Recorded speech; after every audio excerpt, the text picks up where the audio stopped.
Good morning, guys. It's Barrett Horseman and Tori Tinkerball here with another episode of the General Performance Training Podcast. And today, before we get into our topic of being coachable, which Tori's going to take the lead on that one, a couple of things that I wanted to go over, some exciting things that have happened in the past 2 weeks.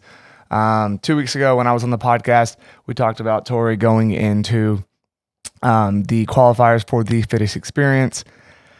After week 1, she actually did win one of the events that we discussed about, that we did call actually.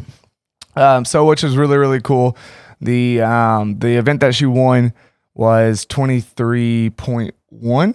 Yeah, I think so. Yeah, that was the very first one. It was the max lift. So 3 front squats, 1 jerk, 2 front squat, 1 jerk, 1 front squat, 1 jerk. So she did 241 pounds. Technically, I guess 236 was the one inputted because there was some mishaps, but with communication with the Fittest Experience, all was well. And she won that event, which was really awesome. So how did you feel on that one? It was, exciting to be able to do something, like excel at something that I knew I probably could, but it was also at the same time a humbling complex. And then it was something that I think that was a little bit dirtier than I expected. So it was fun to be able to be successful on it and put up a really good number, but also I did it a few times. So also continue to kind of get better at it and be eager to win that one. It was worth it to do the redos. So to take the event win, which is kind of cool, considering there's plenty of females out there that were lifting big weight too. I think the next weight was like 227, which is for that complex. It was a lot more difficult than we probably both expected to lift a heavy load on it. The amount of jerks you're doing and squats, it was difficult, but I was excited to do well and exceed my expectations and take the event. Yeah, no, I think that it was pretty incredible. And I will say, doing it several times is pretty unreal. I would imagine not that many people probably redid it because you think that's one of those max lifts, like, oh, I'll just redo it a couple of times, and then you do it once and you're like, well, that really, really took it out of me. Yeah. And I did it, for fun that day, and it'll actually be up on my YouTube channel in a couple of weeks, just a little bit behind on some editing. But pretty much I did it afterwards that she did it just to see like, okay, how hard is this? And I did it. I started at 275 pounds, got to the last jerk, missed it, and looked at her and I was like, okay, respect, like respect. Yeah. Like it was one of those where it's just like you get to the very end, you thought your belt was the tightest you ever thought you had it. It's loose by the time you got to the last jerk. And yeah, it was way more difficult. There was so many things going through my head during that. I mean, I was under the barbell for most of my sets. It was like 40, 45 seconds. So that's a lot of time under some heavy weight. Yeah. The last like it's one thing if it's on your back, like on back squats, but like when it's on, like when you're cleaning or front squatting it and jerking it, like that's a lot. I thought for sure getting past the second jerk after the 2 squats, I was like home free. And I mean, I was like, there was some wheezing noises coming out of me that I have never had before on the single front squat. But I think that the time under tension is what just kind of like took it out of you. But my like elbows and wrists are still so beat up. I didn't realize how that loading my body that many times with the barbell, how much that does to you too. So I'm feeling the effects for sure, but worth it to get the win. No, I'll do it sure. for the leaderboard. For sure. And so after the other 2 qualifiers for that week and so forth, she was like in 54th or something like that. It was 45th. Yeah. She were top 50, like 45th. So did well, super excited. Top 75 is what she was shooting for. The top 15 was in the pro division. Top 75 after the 15 was the RX division. Yeah. So that's what she was shooting for. So after week 1, she was already in qualifying position. And then week 2 came, she did another top 5 finish. So she actually got 4th unofficially as of now in the thruster and shuttle one, which again, I kind of figured she would do really well on that just because of how explosive and fast she is and strong she is. And she did exactly what we thought. So that's pretty awesome for that workout. The other one she did pretty well, and I think she was like 25th or 29th or something in between there on one of the workouts, and then the other one, I think she was around 50th or so. So overall, she ended up actually moving up after week 2 to 33rd unofficially. I think there's about a week or 2 gap where There'll be like one more week before these scores are official. Video review and whatnot. But as of now, she should have no issues with qualifying, and we'll be seeing her competing in Austin come like late January. So if you're listening to the podcast, if you're a member of the gym, we're going to be, once it's official, giving some details about that. We want as many people that want to go. Yeah. So we'll be giving some official details on, what that's going to look like and what we're going to do at the gym to support our head coach, Tori. Yeah, it'll be fun for sure.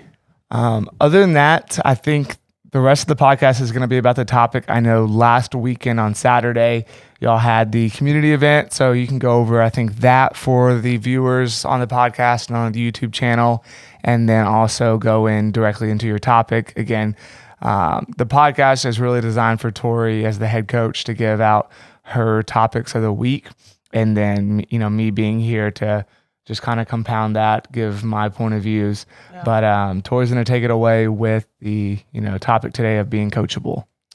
Yeah. So Saturday, like he mentioned, we had our first community day, which, again, go over briefly kind of what that looks like each month.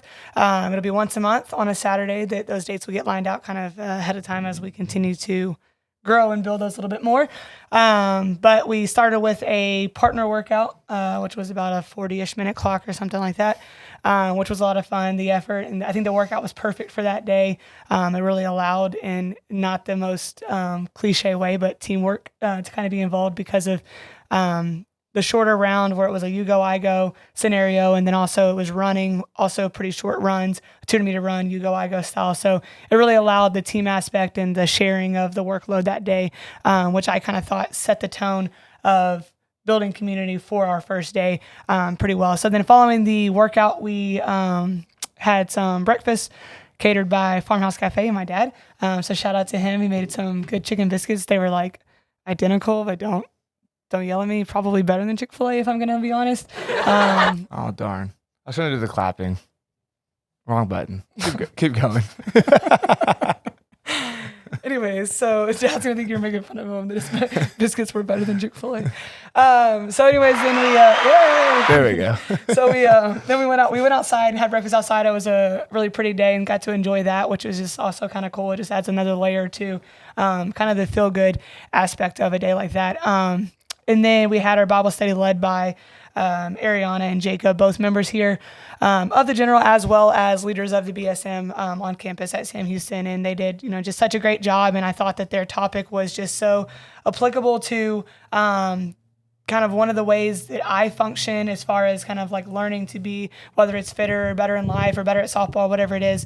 Being coachable has been something that I think kind of makes or breaks an athlete's success a little bit. So their topic was just so spot on, and it was so easy for a person who maybe is coming in and is, maybe not ready to necessarily learn about the Bible yet, and they just need to kind of learn, very basic or foundational thoughts. And I think that was perfect because it's fitting, because people are coming also to this gym that we're at, this Bible study and this community day, that are being coached by me or Peter, who everyone met last week. So I think being coachable can be viewed at in all different ways, whether that's how they, kind of relate it to us was we are coachable in the gym, but also, are we coachable spiritually? So that's how they kind of made that fit what they were doing, but also it's able for us to fit it, inside the gym. So I think that being able to kind of piggyback that, because it was a cool experience and, like I said, a perfect topic, and kind of go over things that, they shared, but also kind of like what I think it does mean to be coachable and why I think it's important and kind of what it can do for success, I think was a really easy topic for me to jump right into, kind of following last Saturday a little bit.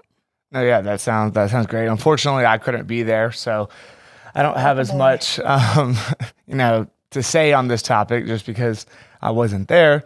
But it sounded like I think that you understand what being coachable is. So no, yeah, I definitely do. I think that there's different ways of being coachable. I'm sure Tori's going to be, covering that. But at the end of the day, the more you're being coachable, the more you can learn, the more you can then end up coaching more people. It's kind of like, just how to be a servant kind of thing.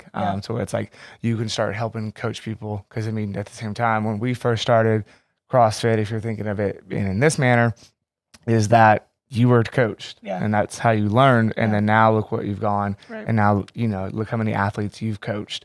So it's kind of that same thing that, the way I think of it is that you're going to be able to give back. The more you learn from being able to be coached, the more you can then coach other people. And that doesn't matter what topic it is. It could be the CrossFit. It could be, anything in life. Yeah. Just, I think it's like a good way just to live your life in general is being coachable. Cause all it really means is just, you're just like, if you're going to continue to get better, you've got to learn from experiences or like you said, other coaching. And couple Google kind of definitions that I think, allows us to understand that, okay, coachable isn't just, coach to athlete. It's literally, like I said, a way of living life. So going off of a couple of definitions or blurbs that I liked on Google, a coachable person is someone who does not shrink away from change, especially if it's necessary for them to succeed. They understand that change can be a good thing, even if it's uncomfortable or inconvenient, and willingly do the work to adapt.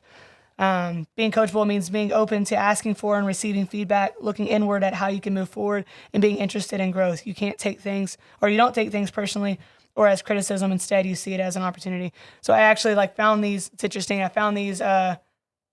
I think I wrote down my bullet points kind of what I wanted to go over. And then I was like, okay, I think I should also define being what coachable actually is. So then I went back to Google, but their bullet points in these two things, or two things they mention, are some of my bullet points actually. So I think that, written in the definition very well, if you understand those things and you understand how to be coachable, you actually are doing truly what the definition says.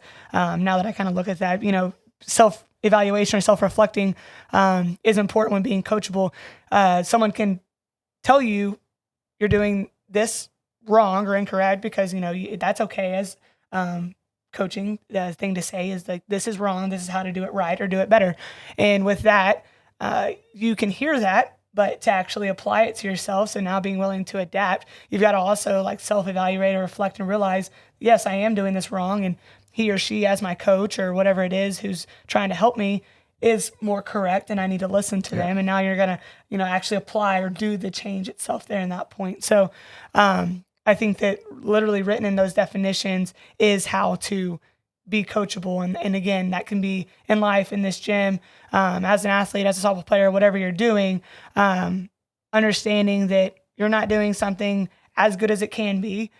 How can it be better? And if that's just from learning from the experience, that's being coachable in the experience itself, or someone's actually giving you advice or coaching. And then now how do you apply that to then succeed? And I think that how much you want to succeed or how true you really want to be better at something, that's really going to determine, I think, how coachable you really are. Yeah. No, I get it. Yep. I think that,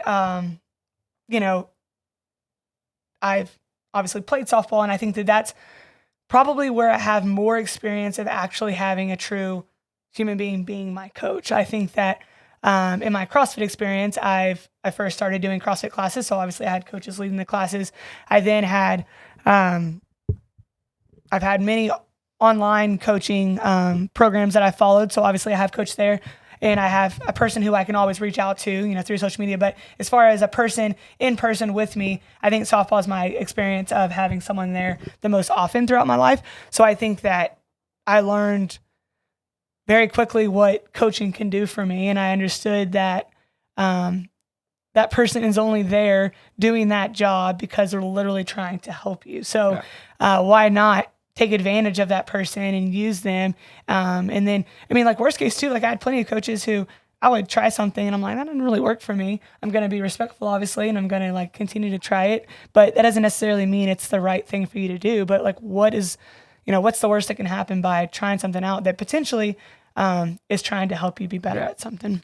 No, yeah. I think everyone's going to have that coach that maybe it didn't turn out exactly what you thought. Yeah. But again, at the end of the day, they're coaching you because they're trying to make you the better person, the better player, the better athlete. So at the end of the day, it's definitely worth a try. I think that just comes down to the respect level though. Yeah. When I think about being coachable, I think the first step of being coachable is you have to have the respect of that coach. like you have to give them the respect that they deserve. Like if you don't respect them, you're not going to listen to them. You're not going to be coached by them. So that first level, I think of establishing, and I think and I think in this setting of the gym, this is a little bit tougher, but like the first setting I think of, like if you're a college athlete is that like you have to have full respect of the coach and the coach has to have full respect of you. And then you go together on your journey of like getting better. So if you don't respect the coach or if he doesn't respect you, it's a little bit harder to, I think, be coachable. Yeah. I also think that there's certain boundaries. I think the best coaches that I've had, the ones that I've been coached by the best, were ones that were like hard on you, like as hard as you could be on you, but at the same time, like when we step away from that setting, they're pretty cool with you though at the same time. Yeah. Kind of like that, friend aspect, but like it's a fine line with that. Those have been the best coaches I've had. Yeah. Because like they're when they're the friend for you as well, that they really mean the best for you. When you have a coach that's only hardcore, that doesn't ever show that friend aspect, it makes it to where it's like, is this just him? Like, is this his personality? I think that is outlined by whatever coach that was, given those two different scenarios. There, again, I think we've talked about it a lot, and I think that's why kind of I am the way I am as a coach. But I think that whatever, let's say we're in the baseball scenario and a baseball player has one coach who is doing what you said, who's given them all the constructive criticism they need to be successful, but they also show that they care about that person as an actual human being, not just as the player for them and what they can do for that team. I think that coach probably has a pretty close to core value of mine, which is they want to just help people. Yeah. And then you have a coach who's doing it as a job and they're doing it just to win. And that's important too. A lot of coaches, I mean, that's their income. And so like winning is important, but I think that you get a lot out of people, as well as, like you said earlier, you get a lot out of the coach, if there is that respect, kind of two-way street there. And I think that in like just as important as the respect, I think once you have that respect, kind of, I don't even know the word I'm trying to think of, but kind of identified between the two people, I think that then at that point, realizing like what the common goal is and how important that goal is. Because too, if that coach is going to do its job of coaching, and then he realizes that person, that player isn't accepting or respecting him, then like obviously like don't waste your time on that person either. And the fact of, caring about that person. I think that you see that with different people. And you're like, your coach's favorite. Well, not really. Maybe they just see that kid's being coachable and you're kind of not respecting. You're not like, you don't care about what I'm doing for you. So why should I really care about it's also it's the thing of like when you go around town and it was like, God, I love my baseball coach. Yeah. And then the other guy's like, I hate him. Yeah. It's like, it's probably because you're not playing or Yeah. Well, what are you doing that's different? There's obviously a difference between me and you. Potentially the effort that we're giving. I mean, yes, it could potentially be like how good we are, but I'm just saying like there's a difference between the guys that you hear them say, I hate my coach. And there's the guys or the girls that you see that say, I love my coach. And I think that does play into a factor of, well, the one that loves them is probably coachable. So that coach is really there for them. And I mean, when you're dealing with, hundreds of athletes at a time, I mean, that's just the name of the game. It's like, you're not trying to have favorites, but the ones that show you the more respect and the ones that are going to be more coachable are just naturally, when it comes to being a human being, going to get more attention because like it makes you feel good as a person. Yeah, for sure. And I think that like the person who is being coached by the coach, I think that they, obviously want to get better. If they're being coachable, then I think that they're, like I said earlier, wanting to take as much out of that person as they can. And so I think that that's why, coaches it's easy to spend time on someone who wants you to spend time on them. And I think that, understanding that, like, why are you in the scenario you're in to be coached by whoever it is? So I think that then you relate it back to the gym here. So like, why are we here? Why are you in this gym? Where it's a scenario of you're not just on your own, you have someone helping you, you have someone coaching you because you want to be coached or because you don't trust yourself to go give yourself a good enough workout on your own or because you don't know what to do. But like, let's figure out why. Yeah. Okay. And so then once we know what your why is there, Now, what can you use me for? What can you use Peter for? Or you Yeah, for I if you're think coaching? I think this goes back to our 2 weeks ago. So before our last episode that was published, 2 weeks ago we had the topic of establishing your goals, Right. et cetera. And so I think that relates back to it is that, our priority is helping you establish your goals for the gym or whatever it is that you're wanting to do. And then the second step of that is if that goal pertains to something that Tori as the head coach or Peter or just the gym in general can help with, well, now it's time to allow them to coach you Right. and you to be coachable Yeah. to help you in all reality with the goal that you set in place. Yeah. And just like at that point, understanding constructive criticism, understanding that or trying to change, like understanding that this might be better and trusting someone with maybe like more experience or, better knowledge of something. That's not just me in the gym, but just in life in general, like, you know, trying new things and change is, sometimes scary, but sometimes Yeah. it's beneficial and helpful. And normally, like I said earlier, like what does it hurt to try something a little bit different, a little bit new? And I think that in my scenario of the last several weeks and the last several qualifiers, like I mentioned earlier, I don't necessarily have a coach in the building with me, but I'm also not against, 100% self-reflecting on, what's cool is I've had to submit videos for my workout. So I've been able to go back and watch videos, and truly from those videos, I'm like, oh, okay, well, this could be better there. I'm able to watch like actual like movements the way I'm going through, and I'm like, oh, okay, that's not like the most technically sound handstand push-up. I could do better there, and those would be feel easier. So there's I'm not gonna look at a workout and be like, that was flawless, because obviously, like I'm not in a position to say that right now. So it's understanding that I can be coached from my own experiences, as well as, I was doing a workout, and I had a member here, Ravi, and then I had Peter here also, and both of them at one point in the workout, which we knew that I was pulling way too high on just my regular pulls versus my chest to bar. And before I jumped up, I didn't actually hear in the workout Robbie say, "Don't pull too high," but in the video, I actually do hear her say it. But Peter had come over and mentioned it to me, and I was aware of that I was pulling too high. But hearing him say it, I'm like, yeah, for sure, totally. And so it's like, what does it hurt at that point? And someone seeing something that could help me, not trying. Yeah, No one's trying to hurt you in that situation. They're only trying to help you. So I think that, in being able to apply change because it might help you and adapt or self-evaluate that this isn't where it could be, but this might make it there, and apply those things, I think can only help us be a little bit more successful. And I think that that's can be fully related back to life in general, because like when it comes down to it, yeah, we are trying to maybe in this building be as fit as we can, or in the softball scenario, because I relate it because that was a lot of my life. And, speaking of coaches, like Shelby, my wife is a coach. And so we go through, what being coachable and how to be a good coach is constantly in our household. I think that either like being a good coach and also being well coached or being coachable, like fully relates to just kind of being good in life. I think that it helps you when tough situations arise, because that's going to happen. It's life, it's hard.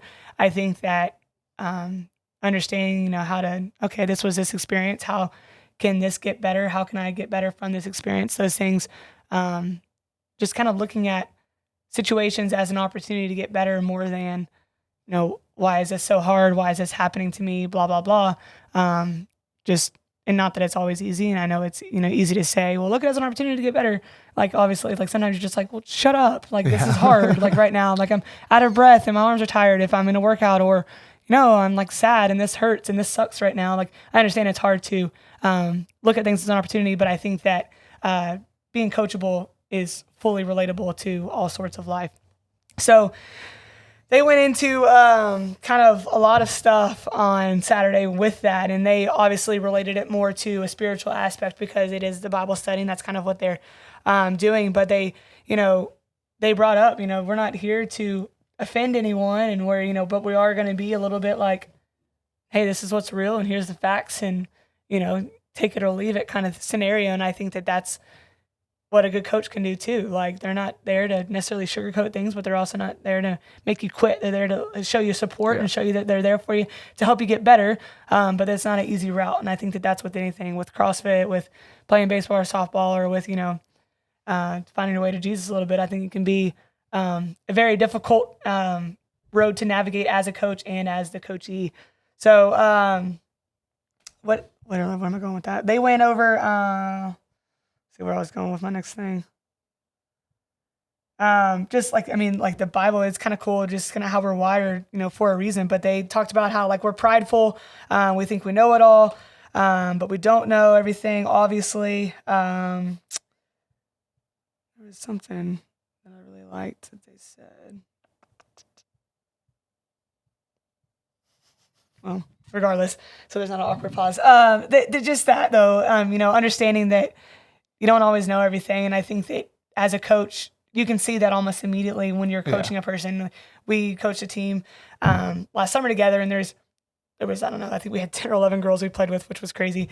And they were an awesome group of girls. But say there was like 10 group, or say there's, 2 studs on a team, one who has all the potential in the world and is just like the most skillful player. And then there's also another one who is, also very good, but just maybe she has to work a little bit harder. And if you're looking at those 2 kids and one is like, I'm good enough and I know everything, she might make it to college softball and quit, in my opinion. And then you got a kid who is just like hungry for coaching and like wanting it and like a sponge and just like applying it.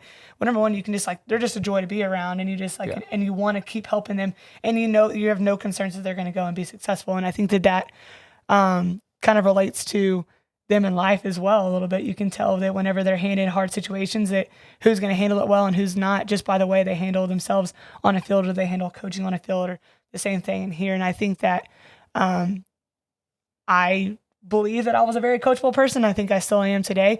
I didn't really have a choice. I played for some pretty tough coaches, especially throughout my high school career, where it was, he fully demanded respect, and he demanded that you were going to do it his way or the highway. But I think that kind of created my love for receiving coaching, because I saw like immediately what it was doing for me as a softball player. I saw the doors it could open, and obviously, kind of cool opportunities that it could do for me. And I was only getting better. So I was like, what does it hurt not to just do exactly what he says? So I think that allowed me to, and this man too, he was in it for no reason but to like truly help people go play college softball. He worked for Halliburton, I think, at the time or something. Like, he was just a man. It had no daughter on the team. Literally was only there because he just loved the game of softball and was good at what he did, and was very well connected in the college coaching world, to where he was just able to get girls where they wanted to go to play softball. And so it was just like, don't waste your time. If you're around this person who can help you, then like take every bit of it that you can.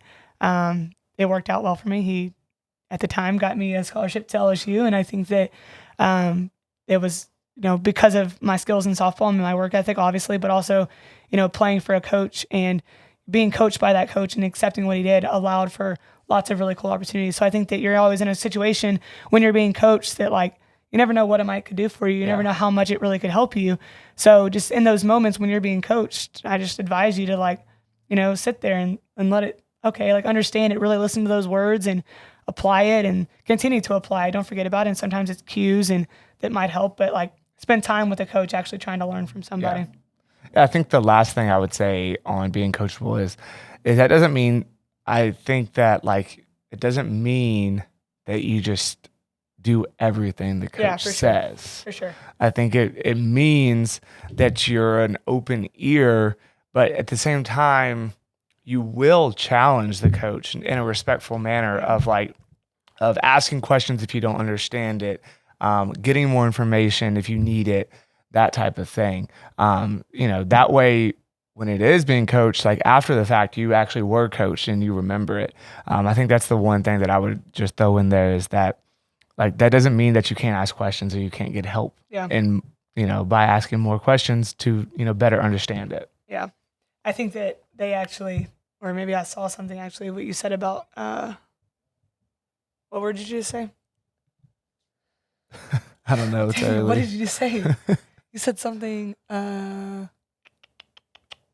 geez. It's earlier today than normal. Usually we record. Well, I've been up for a while. We got buried out of bed pretty early today. I've been up since my normal 3:15. Today's my off day, and I'm doing it for But we y'all. don't generally podcast on a Friday at 7 a.m. And so it's a little bit, I got a little bit of brain fog going on. Definitely. But I think that, all of those things that we're trying to say. I really, the only reason I wanted to even like go over the coachable thing is because number one, it's like whenever they said it, I would like raise my hand. I was like, man, just thanks for doing this topic, because I think that it's one of the things that Shelby and I talk about probably the most often when it comes to her having her team, or me trying to help people here, or me myself getting better and, helping myself in my own journey. Is just like, why not be coachable? Like, why not accept help? Especially when, in my scenario here, all I do is talk about that I want to help people. So I think that, opening yourself up to being coachable and opening yourself up to coaching, helping other people, and that can be not in doing an area where you feel like, you are knowledgeable or you are experienced. There's always someone who might not have had the experiences or have learned the same things you have. So, not being dismissive to that too, not expecting someone just to know something, and actually, helping someone get better at something. They may walk in the store here, if we're in this scenario, and have literally no idea what the word pull up means. And that's okay. And we're going to be here to help you that. So I think that also explaining to people who have no idea who we are and kind of what we do here is the fact of, we're a coachable and a coach and being coachable environment. We're not you should know what CrossFit is. You should know what every movement is. You should, be able to do X, Y, or Z. We're in here and you give us the opportunity to do, in my opinion, what my passion is, which is helping people. And I think sometimes people with the little to least experience is just as fun to someone who is a fully RX athlete that I can help there too. Yeah. So everything in between is fun to work with, in my opinion, as a coach. For sure. And I think one thing that, like our athletes as being coachable also helps you, be better as a coach. Right. I think one thing that, the biggest thing that I think as a coach that you continue having to learn, and I got this more from just being in sales roles and work, is that like, it's so easy to explain something in a way that you think makes perfect sense. Yeah. And it doesn't for like the client, or it doesn't for your athlete. But the thing in life is most people won't admit that they don't understand it. Yeah. Because they don't want to look like an idiot. So in my job in sales roles, if you explain something, you're like, hey, did that make sense? And they're like, oh, yeah. And then come to find out, maybe they didn't buy something or whatever it was. And normally it's because like you explain things that they had no idea about and you just thought that they knew. So same thing in coaching. I think it's so easy to, get super excited about things and explain it in ways that maybe it only made sense to you. Maybe you related it to softball or baseball, and that was like something that you thought just everyone would know. And then 1 second, and then, and then it ends up being, they didn't understand it. Right. So I'm going to open the door. You can keep going now. Yeah. So I think, right now, to kind of like close up that, basically we've gone over, what it means to be coachable. And then now you need to talk about like how to be coachable. No. So then with that comes the aspect of being disciplined. You can you want to be coachable, so you ask your coach, how do I get double unders? Let's do that for an example. So that's what they want to be coached on. They're asking you for coaching. So now we create a plan and we talk about the skills, and depending on where that person was with that skill, you give different kind of like drills or workouts or whatever it is. You give them certain things. So let's say we give 3 different drills. Okay, so now we need to be disciplined on actually doing those drills. Same thing, with hitting a softball. Coach, I want to get better at hitting the outside pitch. Okay, well, let's do this drill or this drill. Okay, yeah, totally, I get it. I want to get better at hitting that. Well, not until I'm actually disciplined and apply those drills or that change, or self-evaluate and realize that like I really do need to work on this to get better at it. Not just like say, hey, I want to get better at that, or I realize that I'm not good at this and I want to get better at it, but actually being disciplined to the plan to now get better at it. So I think that understanding what being coachable is, and the fact of that we see that there's a problem, not even a problem, but we see that there's maybe a weakness, and then we absorb that constructive criticism and then we apply it to create positive change. But being disciplined is going to be like just as important now in that way, and sticking to it, because true change is going to take some time and some effort. It's how do I hit this outside pitch and I work on, or how do I do, the double unders and I work on it for one day? That's not enough. You're going to have to continue to work on those things. And especially with CrossFit, I learned in my own experience, doing something like butterfly pull-ups. And I think I brought this up before, you have it and you're like, oh, cool, I have it. And then you come back the next week and they're like literally non-existent. Yeah. So understanding that staying disciplined is going to be just as important as like receiving the coaching, but now actually staying disciplined and staying consistent. So, coming your 2 times a week or your 3 times a week or your 5 times a week, or whatever that skill is, actually working on it, or thinking about some of those cues that we talk about, and applying those things. Muscle memory is like one of the coolest things you can actually like do for yourself. And it really is a real thing. Repetition is key, and it's not just like BS that people say that and coaches say like, oh, repetition or practice makes perfect. Like it does actually. If we continue doing things over and over again, your body finally like will learn how to do something without really having to think about it. And then you progress to a harder skill or to another movement that maybe was a weakness. And then your weaknesses begin to diminish a little bit. But I think that understanding what being coachable is, which is first, like I said, just understanding that you want to get better at something and applying what someone is trying to help you with. And then at that point, then being disciplined to apply that plan to yourself and staying consistent through that can bring success. So I think that, kind of, right now in this moment, what I'm thinking about, like what we can do, the tips for me or whatever it is going to be on this podcast and the future plans we might have. I think that it's just a little bit of like how I think that I, become more successful and how can I help you become more successful. And I think that it's just only through experience. And I think that so far, we've talked about like trusting the process, and now we're talking about being coachable and what that means, and just kind of staying disciplined to your plan. I think that those are very simple tasks that any human person can apply to. It doesn't involve true physical skill. So I think that just understanding, hey, I want to get better at this. How do I do it? And okay, now I'm going to do what you said and see what that does for me. It's a pretty simple way to go about getting better, in my opinion. No, I 100% agree. I think those were the 3 things that I was going to basically say it was that over these last couple of weeks of us doing the podcast, number 1 was trusting the process and establishing goals and all of that, getting someone to hold you accountable. And then today, talked about being coachable, letting your coach actually help you reach those goals. And then the third one I would say would be the discipline / engagement and asking questions and getting getting better. So I think those are the 3 things that you basically touched on as well that I was about to say. So I think, I think it was spot on. I think, our next week will be kind of in relation to the same topic in a way of like compounding the 2 other topics that we've talked about. Just like building blocks to get better. Kind of building blocks. That'll probably be the final building block of this segment. And then, we'll get to our next topic. But at the bottom of our Spotify, there's a Q&A. So if you're watching it, go down to the Q&A.